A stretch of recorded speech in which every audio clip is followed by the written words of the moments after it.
आज की इस वीडियो में हम क्लास 12 बिजनेस स्टडीज का चैप्टर नंबर 3, चैप्टर का नाम है बिजनेस एनवायरनमेंट, पूरी तरीके से कवर कर देंगे। बहुत ही छोटा चैप्टर है, इंटरेस्टिंग है और स्कोरिंग भी। तो इसके अंदर हम सबसे पहले पढ़ेंगे मीनिंग कि बिजनेस एनवायरनमेंट होता क्या है। उसके बाद हम इसकी कैरेक्टरिस्टिक्स पढ़ेंगे। इसके बाद हम पढ़ने वाले हैं सिग्निफिकेंस कि क्यों बिजनेस एनवायरनमेंट हमारे लिए इंपॉर्टेंट है। आफ्टर दैट हम डायमेंशंस पढ़ेंगे and the last topic that we will study is demonetisation. इसके बाद हमारा ये चैप्टर हो जाता है पूरी तरीके से खत्म। तो without wasting time let's start this chapter. Hi everyone, welcome back to my YouTube channel. I hope आप सभी बहुत ही अच्छे होंगे। Okay, so the very first topic is meaning of business environment. क्या होता है बिजनेस एनवायरनमेंट? कोई भी ऐसा चेंज, पॉलिटिकल ले लो, सोशल ले लो, इकोनॉमिकल ले लो, कोई भी ऐसी एक्टिविटीज के अंदर चेंज जो कि बिजनेस बाउंड्री से बाहर हो रही है मगर कहीं ना कहीं बिजनेस को इफेक्ट कर रहे हैं, बिजनेस की परफॉर्मेंस को इफेक्ट कर रहे हैं, ठीक है। But business can't control these forces. ये सारी चीजें, ये सारे चेंजेस बिजनेस एनवायरनमेंट के अंदर आते हैं, ठीक है। जितना आप सोच भी नहीं सकते ना, वो सारी चीजें बिजनेस एनवायरनमेंट के अंदर आती है, ठीक है। तो कैसे हम इसके डिफाइन याद कर सकते हैं? Business environment is a sum total of, किसका सम टोटल? इंडिविजुअल्स का, इंस्टीट्यूशंस का और दूसरे फोर्सेस का। कौन कौन से फोर्सेस भाई? टेक्नोलॉजिकल आ सकते हैं, पॉलिटिकल आ सकते हैं, लीगल आ सकते हैं, इकोनॉमिकल आ सकते हैं। क्या ये बिजनेस के अंदर है? नहीं, it is present outside the boundary of the business और बिजनेसेस इसे कंट्रोल नहीं कर सकते मगर ये चेंजेस जो है बिजनेस की परफॉर्मेंस को इफेक्ट करते हैं, बट इट में effect the performance of the business. Okay, so this was the define of business environment. अब बिजनेस एनवायरनमेंट ना दो टाइप्स का होता है, एक होता है जनरल एनवायरनमेंट और एक होता है स्पेसिफिक एनवायरनमेंट। जनरल एनवायरनमेंट कोई ऐसा चेंज जो कि बिजनेस एनवायरनमेंट के अंदर आ रहा है जो सारे बिजनेसेस को इफेक्ट कर रहा है, that is known as general. कोई ऐसा चेंज जो एक या फिर दो बिजनेस को इफेक्ट कर रहा है, that is known as specific. मान लो कोरोना आया, कोरोना की वजह से सबके बिजनेसेस ठप हुए, तो भाई ये कौन सा था? कौन सा था? जनरल। भाई किसी एक को इफेक्ट करा? नहीं, सबको इफेक्ट करा ना, तो it comes under general. Specific, मान लो मैंने एक बिजनेस खोला, ठीक है, मैंने मोमोज का बिजनेस खोला, मेरे साथ वाली आंटी ने भी मोमोज का बिजनेस खोल लिया। पहले मेरा बिजनेस बहुत अच्छा चल रहा था मोमोज का, मेरी बहुत अच्छी सेल हो रही थी, ठीक है। बट जैसे ही साथ वाली आंटी आई उसने मेरे मोमोज की सेल को कम करवा दिया, क्योंकि वो मैं बेच रही थी मोमोज 50 रुपए में, उसने बेचने स्टार्ट कर दिया 40 रुपए की एक प्लेट। तो भाई यहाँ पे ये आंटी का आना, मेरा कॉम्पिटिटर का आना, सिर्फ मेरे बिजनेस को इसने इफेक्ट करा ना, सबको इफेक्ट तो नहीं करा। तो किसके अंडर आएगा? स्पेसिफिक के अंडर आएगा, ठीक है।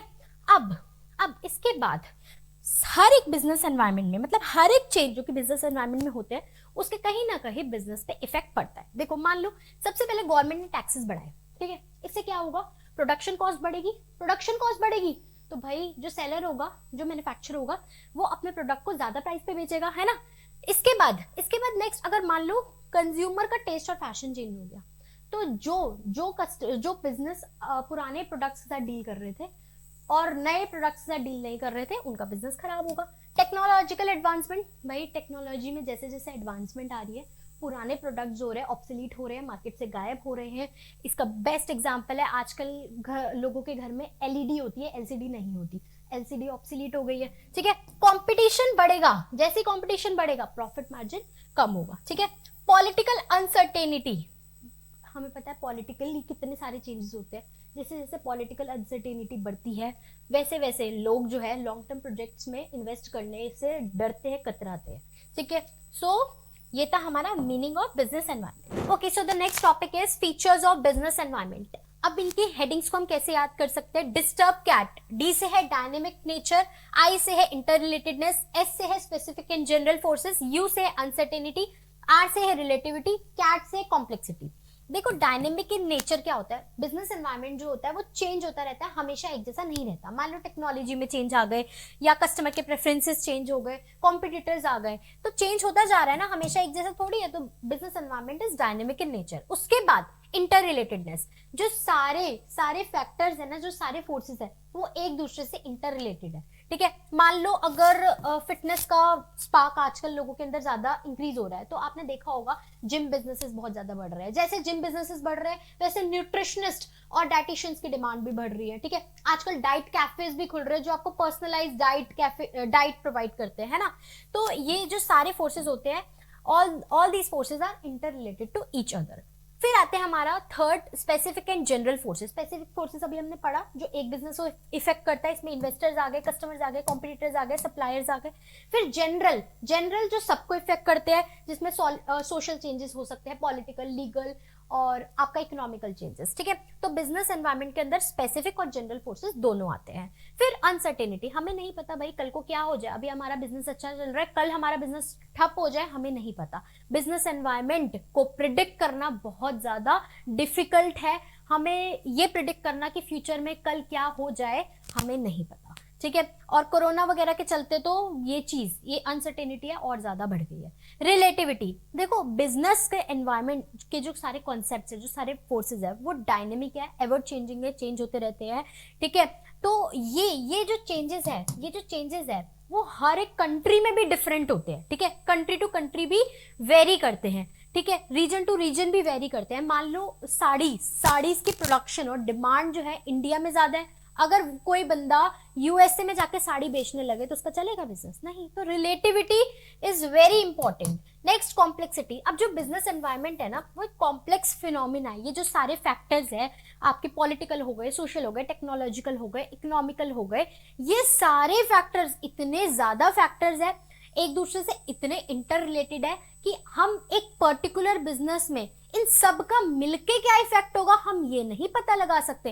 हाँ, हम ये पता लगा सकते हैं एक बिजनेस है, अगर पॉलिटिकल चेंज हुआ है तो पॉलिटिकल चेंज की वजह से इस बिजनेस में पॉलिटिकली क्या इफेक्ट पड़ेगा। बट अगर कोई कहे ना पॉलिटिकल, सोशल, इकोनॉमिक सब एक मतलब एक तरह से मिलके कंक्लूजन दे दो, तो वो हमारे लिए मुश्किल है, ठीक है। So these were the features of business environment. पहला था डायनेमिक, दूसरा है इंटर रिलेटेड, तीसरा है स्पेसिफिक एंड जनरल फोर्सेस, चौथा है आपका uncertainty, then relativity and complexity. Next अब हमारी आती है importance of business environment. Okay, so next हमारा आता है importance of business environment. Business environment को पढ़ना क्यों इंपॉर्टेंट है? देखो, सबसे पहले इसको लर्न करने के लिए एक हेडिंग, एक एक्रोनिम है कैट ट्रिपल आई की हेडिंग्स को याद कर सकते हैं हम ऐसे। सी से it helps in coping with rapid changes, A से it helps in assisting in planning and policy formation, T से it helps in tapping useful resources, I से है it helps in improving performance, next I से है it helps the firm to identify opportunity and getting the first mover advantage, last I stands for it helps in identifying threats and early warning signals। अब इनको हम deeply समझते हैं one by one. सबसे पहला है it enables the firm to identify opportunity and getting the first mover advantage। अगर कोई भी बिजनेस एनवायरनमेंट को अच्छे से एनालाइज करता है तो वो जो है अपॉर्चुनिटीज पता लगा सकता है कि हाँ, ये अपॉर्चुनिटी नहीं है और इसके अकॉर्डिंग मैं अपने बिजनेस के अंदर अगर चेंज लाऊंगा तो मेरा बिजनेस जो है प्रॉफिटेबल हो सकता है, ठीक है। Helps to identify the new advantage and new opportunity and get the first mover advantage. First mover advantage मतलब कोई ऐसा प्रोडक्ट या कोई ऐसी सर्विस मार्केट के अंदर लेकर आओ जो किसी ने पहले नहीं करी हो, आप फर्स्ट मूवर एडवांटेज लो, ठीक है, एंड अपना एक कॉम्पिटिटिव एज बनाओ। जैसे एग्जांपल मारुति उद्योग ने ना एनालाइज करा कि स्मॉल कार्स की डिमांड ज्यादा है, तो उन्होंने ना स्मॉल कार्स की मैन्युफैक्चरिंग स्टार्ट कर दी थी। फिर सेकेंड इंपॉर्टेंस है it helps the firm to identify threat and early warning signals. अगर बिजनेस एनवायरनमेंट को अच्छे से एनालाइज किया जाए तो एक अच्छा बिजनेसमैन एनालाइज कर सकता है कि हाँ यार, मार्केट में या बिजनेस एनवायरनमेंट में ये चेंज आने वाला है, ये जो है एक तरह से थ्रेट हो सकता है, चैलेंज हो सकता है हमारी ऑर्गेनाइजेशन के लिए। तो एक अर्ली वार्निंग सिग्नल की तरह अगर वो उसे ले तो अपने वो बिजनेस को उस अकॉर्डिंग एडजस्ट कर सकते हैं। मान लो एक कंज्यूमर गुड इंडस्ट्री है, वो क्या कर रही है, वो पर्सनल प्रोडक्ट्स में डील कर रही है, पर्सनल प्रोडक्ट सेल कर रही है, ठीक है। अब उसी के साथ ना एक पतंजलि आई जिनने पर्सनल प्रोडक्ट्स ही बेचे, बट उसमें ना एक आयुर्वेदिक लाइन नेचुरल प्रोडक्ट्स का यूज करा। अब उसने देखा कि कंज्यूमर जो है ना वो नेचुरल प्रोडक्ट्स के टुवर्ड्स ज्यादा इंक्लाइंड हो रहे हैं, तो अब इसने भी क्या करा, कंज्यूमर गुड इंडस्ट्री ने भी क्या करा, अपने नेचुरल अपने पर्सनल केयर में नेचुरल प्रोडक्ट्स को ऐड कर दिया, आयुर्वेदिक प्रोडक्ट लाइन इन्होंने ऐड कर दी, ठीक है। तो इसने क्या करा, इसने थ्रेट को एनालाइज करा कि हाँ यार, अगर ऐसा ही चलता रहा तो मैं तो अपना मार्केट में शेयर खो दूंगा, तो मैं अब चेंजेस लेकर आता हूं, ठीक है। और उसे as a early warning signal इसने लिया। And next importance is it helps in assisting planning and policy formation. अगर बिजनेस एनवायरनमेंट को अच्छे तरीके से पढ़ा जाए तो हमें वो हेल्प करता है कि हम अपने बिजनेस की पॉलिसीज उस अकॉर्डिंग बनाए, एक स्ट्रैटेजिक प्लानिंग कर पाए, ठीक है, उसकी एनालिसिस करके। नेक्स्ट है it helps in coping with rapid changes. हमें पता है बिजनेस एनवायरनमेंट में कितने सारे चेंजेस होते हैं बिकॉज बिजनेस एनवायरनमेंट बहुत ज्यादा डायनेमिक है। तो अगर हम उस चेंज के साथ अपने बिजनेस को अडॉप्ट कर ले, अपनी पॉलिसीज को अडॉप्ट कर लेना, तो हम प्रॉफिटेबल हो सकते हैं। ठीक है, मान लो एक रिटेल कंपनी है, वो अपने प्रोडक्ट्स को ऑफलाइन स्टोर पे सेल कर रही है, बट अब उसने देखा कि ऑनलाइन ई कॉमर्स ज्यादा बढ़ रहा है, तो अब अगर वो इसको टैप कर ले, ई कॉमर्स को वो यूज करने लग जाए, तो उसका भी बिजनेस प्रॉफिटेबल हो जाए। तो यहाँ पे बिजनेस एनवायरनमेंट अगर उसने पढ़ रखा है, तो उसको हेल्प मिल रही है, नहीं मिल रही? बिल्कुल मिल रही है। Next, it helps in improving performance. Business environment की परफॉर्मेंस बहुत ज्यादा इंक्रीज होती है अगर बिजनेस एनवायरनमेंट को अच्छे से एनालाइज करके सारी चीजें जानी जाए और अपने बिजनेस के अंदर चेंजेस लाई जाए। ठीक है, लास्ट है हमारा, it helps in tapping useful resources. इसकी हेल्प से, बिजनेस एनवायरनमेंट पढ़ने की हेल्प से हमें ये पता चलता है कि हमें, हमारे लिए कौन से रिसोर्सेज एसेंशियल है, बिजनेस के लिए कौन से रिसोर्सेज एसेंशियल है, और वो रिसोर्सेज हमें किस जगह से, किस सप्लायर से बहुत ही अफोर्डेबल रेट्स पे मिल सकते हैं। ठीक है, इसके अंदर raw material, finance, technology, skilled workers आते हैं, और इन सारे रिसोर्सेज को इस तरीके से यूज करें कि इनका ऑप्टिमम यूटिलाइजेशन हो पाए। तो ये थे हमारे इंपॉर्टेंसेस ऑफ बिजनेस एनवायरनमेंट। कितने करे हमने कितने करे हैं बिजनेस एनवायरनमेंट के इंपॉर्टेंसेस? 6 इंपॉर्टेंसेस, राइट। सबसे पहले हमने करा it helps in coping with rapid changes, then हमने करा it helps in assisting in planning and policy formation, next हमने करा it helps in tapping useful resources, it helps in improving performance, it helps the firm to identify opportunity and getting the first mover advantage, and the last one is it helps in identifying threats and early warning signal. Next आते हैं हम dimensions of business environment पे। Okay, सो हमारा next topic आता है dimensions of business environment. Business environment के क्या कौन कौन से डायमेंशंस होते हैं? 5 डायमेंशन होते हैं। पहला डायमेंशन है इकोनॉमिक एनवायरनमेंट। इकोनॉमिक एनवायरनमेंट के अंदर वो सारे फोर्सेस आ जाते हैं जो कि पैसे से रिलेटेड होते हैं, इनकम से रिलेटेड होते हैं, या फिर आपकी जीडीपी से रिलेटेड होते हैं। मान लो कंट्री के अंदर अगर महंगाई बढ़ रही है, ठीक है, अब महंगाई पे बिजनेस का क्या इंपैक्ट पड़ेगा? बिजनेस को अपनी वेरियस कॉस्ट बढ़ानी पड़ेगी। ठीक है, नेक्स्ट केस में अगर आप देखो कि अगर डिस्पोजेबल इनकम लोगों की बढ़ रही है, तो वो प्रोडक्ट्स की डिमांड ज्यादा करेंगे। और एक एग्जांपल लो, अगर एक स्मार्टफोन वाली कंपनी है, मोबाइल बेचती है, ठीक है, स्मार्टफोन बेचती है, अगर वो ईएमआई पे सेल कर रही है, तो ये डिपेंड करता है कि वो किस इंटरेस्ट रेट पे आपको ईएमआई प्रोवाइड कर रही है। अगर इंटरेस्ट रेट ज्यादा होगा तो यार आप बिल्कुल भी उनसे लेना पसंद नहीं करोगे, स्पेंडिंग पसंद नहीं करोगे। ठीक है, अगर वो इंटरेस्ट रेट कम पे देंगे तो आप बिल्कुल एक बार को सोच भी लोगे फोन लेने का, है ना। नेक्स्ट है आपका सोशल एनवायरनमेंट। सोशल एनवायरनमेंट के अंदर बहुत सारे फोर्सेस आ जाते हैं, जैसे custom and tradition. Custom and traditions जो होते हैं वो सारी प्रैक्टिसेस होती है, वो सारी सोशल प्रैक्टिसेस होती है जो बहुत सालों से चलती हुई आ रही है। ठीक है, मान लो दिवाली है, Diwali is a custom tradition, जो कि इंडिया का एक बहुत ही बड़ा त्योहार कहते हैं इसे। तो दिवाली की वजह से बिजनेस पे क्या इंपैक्ट पड़ेगा? टेलर वाले भैया के बिजनेस जो है बढ़ जाएंगे, स्वीट शॉप्स, आपके ग्रीटिंग कार्ड्स, गिफ्ट्स वगैरह, इन सब के बिजनेस जो है ज्यादा प्रमोट होंगे। Next social trends. Social trends क्या होता है? जो सोसाइटी में अभी नया रिसेंट चल रहा होता है, उसकी वजह से भी बिजनेस में बहुत ज्यादा इम्पैक्ट पड़ता है। अभी आपने हाल ही में देखा होगा कि फिटनेस का बहुत ज्यादा ट्रेंड चल रहा है। आप इंस्टाग्राम खोलोगे, बहुत सारे फिटनेस इन्फ्लुएंसर्स हैं जो आपको बहुत सारी चीजें बताते हैं। तो इससे क्या होता है? फिटनेस, अब लोग और ज्यादा अवेयर हो रहे हैं कि हाँ we have to be fit. इसकी वजह से जिम का बिजनेस, डाइटिशियंस का बिजनेस, और वो मोर इंक्लाइंड हो रहे हैं टुवर्ड्स द हेल्दी प्रैक्टिसेस, है ना। ऑर्गेनिक फूड पे डिपेंड हो रहे हैं वो, है ना। ब्लैक वाटर बहुत ज्यादा प्रमोट हो रहा है। तो ये चीज देखो, सोशल ट्रेंड्स कैसे बिजनेस पे इंपैक्ट करा इसने। नेक्स्ट होता है वैल्यूज। वैल्यूज वो कॉन्सेप्ट्स होते हैं जो सोसाइटी होल्ड करती है टू बी ना हाई एस्टीम। जैसे अगर मैं बिजनेस के केस में बात करूं, तो अगर आप एक बिजनेसमैन हो तो आपके क्या वैल्यूज है?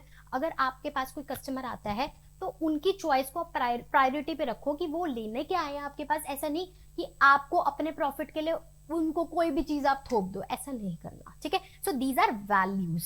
ये है आपके सोशल एनवायरनमेंट। तो अभी तक हमने 2 डायमेंशन करे, 2 एनवायरनमेंट करे। सबसे पहला हमने करा इकोनॉमिक, उसके बाद हमने करा सोशल। नाउ नेक्स्ट है हमारा टेक्नोलॉजिकल एनवायरनमेंट। टेक्नोलॉजिकल एनवायरनमेंट के अंदर आपकी क्या चीजें आती है? टेक्नोलॉजीज में आपकी कितनी इनोवेशंस आ रही है, वो सारी टेक्नोलॉजिकल एनवायरनमेंट के अंदर आती है। कौन कौन से आप नए मेथड्स लगा रहे हो जिससे आपका और ज्यादा आपके प्रोडक्ट लाइन में एडवांसमेंट आ रही है। तो इसकी वजह से भी आपके बिजनेसेस पे बहुत ज्यादा इम्पैक्ट पड़ता है। मान लो एलसीडी और एलईडी का मैंने आपको सबसे पहले एग्जांपल दिया था। अब लोग जो है एलसीडी प्रेफर नहीं कर रहे और एलईडी ज्यादा प्रेफर कर रहे हैं। So this is just due to the technological advancement. ठीक है। नेक्स्ट हमारा है पॉलिटिकल एनवायरनमेंट। पॉलिटिकल एनवायरनमेंट में क्या आता है, वो सारी स्टेबिलिटी से रिलेटेड चीजें जो कि एक पॉलिटिकल ऑर्गेनाइजेशन के अंदर होनी चाहिए। अगर एक कंट्री में पॉलिटिकल ऑर्गेनाइजेशन बहुत ज्यादा स्ट्रांग है, पॉलिटिकल स्टेबिलिटी है, तो उस कंट्री में लोग जो है, बिजनेसेस जो है, वो लॉन्ग टर्म इन्वेस्टमेंट की तरफ और ज्यादा इंक्लाइंड होंगे। उन्हें लगेगा हाँ यार पॉलिटिकली तो हमारी कंट्री बहुत अच्छी है, तो हम अपने बिजनेस को भी लॉन्ग टर्म इन्वेस्टमेंट देने का एक मौका देते हैं। ठीक है, लॉन्ग टर्म इन्वेस्टमेंट करने का मौका देते हैं। नेक्स्ट आपका आता है लीगल एनवायरनमेंट। लीगल एनवायरनमेंट के अंदर वो सारी लॉज एंड रेगुलेशंस आती है जो गवर्नमेंट ने पास करी होती है, जो आपको बिजनेस करते हुए ध्यान रखनी चाहिए। जैसे कि कंपनीज एक्ट हो गया, कंपनीज एक्ट 2013 हो गया, फैक्ट्रीज एक्ट 1948 हो गया, कंज्यूमर प्रोटेक्शन एक्ट 2019 हो गया। जैसे अगर आप अल्कोहल का बिजनेस कर रहे हो तो आपको ना कोई भी अल्कोहल से रिलेटेड एडवर्टाइजमेंट नहीं करनी, ठीक है। और अगर आप सिगरेट सेल कर रहे हो, ठीक है, तो आपको उस सिगरेट के पैकेट पे, उसकी पैकेजिंग में लिखना है कि cigarette smoking is injurious to health, ठीक है। So this was the last dimension. हमने 5 डायमेंशंस करे, लीगल एनवायरनमेंट करा हमने, पॉलिटिकल करा, टेक्नोलॉजिकल करा, सोशल करा एंड इकोनॉमिक एनवायरनमेंट करा हमने, ठीक है। लास्ट अब हमारा टॉपिक है डीमोनेटाइजेशन। अब गवर्नमेंट ने क्या करा, 500 और 1000 के नोट बंद कर दिए। ऐसा क्यों करा? टू कंट्रोल और to curb the corruption. Corruption बढ़ रहा था, ब्लैक मनी बढ़ रही थी, काला धन बढ़ रहा था, उसको खत्म करने के लिए जो गवर्नमेंट है उन्होंने डिमोनेटाइजेशन करा, एकदम से 500 और 1000 के नोट बंद कर दिए। एंड ये जो नोट थे, they cease to be the legal tender. अब वो लीगल टेंडर नहीं रहेंगे, कहीं पे भी ये 500 और 1000 के नोट जो है एक्सेप्ट नहीं होंगे, ऐसा कर दिया गवर्नमेंट ने।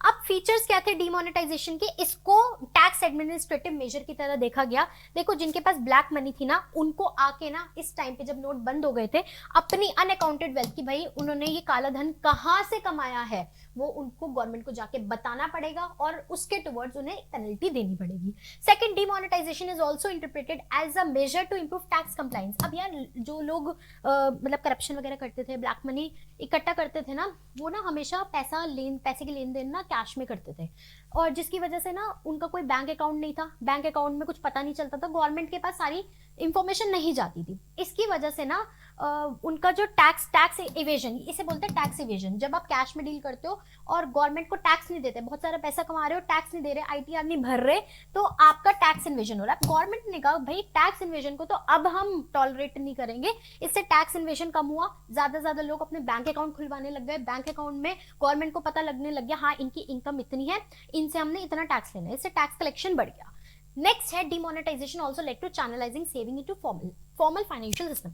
अब यार जब नोट बंद हो गए ना, तो गवर्नमेंट ने एक और रूल बनाया था कि आप आके ना बैंक अकाउंट अपने खुलवा सकते हो, जिनके नहीं है, और जिनके है ना आप अपने अकाउंट में पैसे जमा करवा सकते हो। यहाँ पे एक लिमिट भी सेट करी थी, ठीक है। इससे क्या हुआ, बैंक डिपॉजिट्स बढ़ गए, इंटरेस्ट रेट्स कम हो गए, और ये एक बहुत अच्छा एक वे रहा है लोगों के फाइनेंशियल बैंक अकाउंट्स ज्यादा से ज्यादा ओपन करवाने का। लास्ट है इसका demonetisation is aim to create cashless और कैशलाइट इकोनॉमी। अब नोटबंदी के बाद ही आप देखोगे कि ज्यादातर लोग अब पेटीएम, गूगल पे ये सब यूज करते हैं, पहले कहाँ यूज करते थे, पहले सब कैश में ही डील करते थे, ठीक है। So this was the last part of this chapter. I hope ये चैप्टर आपको बहुत ही अच्छे से क्लियर होगा। अगर इस चैप्टर में कोई भी डाउट है आप मुझसे कमेंट सेक्शन में पूछ सकते हैं। मिलते हैं हम नेक्स्ट वीडियो में एक नए चैप्टर के साथ, तब तक के लिए बाय बाय, टेक केयर।